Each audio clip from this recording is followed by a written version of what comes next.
দেশের চলমান পরিস্থিতি, দেশের মধ্যে যে নৈরাজ্য, অরাজকতা, রাজনৈতিক বিশৃঙ্খলা, দেশের মধ্যে সন্ত্রাস, মাদক, চাঁদাবাজি, ব্যাপক রকমের অনিয়ম, দেশে আইন শৃঙ্খলা পরিস্থিতি শূন্যের কোঠায়।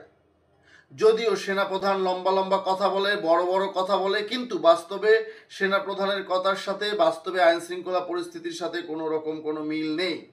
এই যখন বাংলাদেশে হীন পরিস্থিতি, তাহলে আগামীর বাংলাদেশের জন্য কোন নেতৃত্বের হাতে বাংলাদেশ সবচাইতে বেশি নিরাপদ? প্রশ্ন আপনাদের কাছে।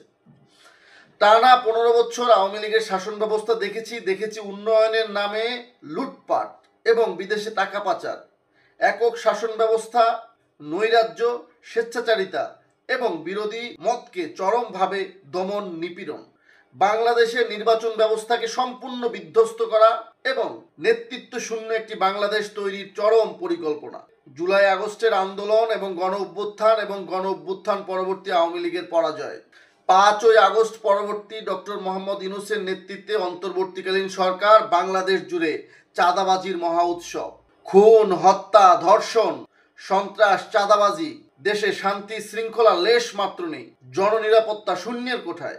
এর মধ্যে জুলাই আগস্ট আন্দোলনকে জামাত তাদের ঝুলিতে তুলে নিয়েছে মেটিকুলাস ডিজাইন বলে।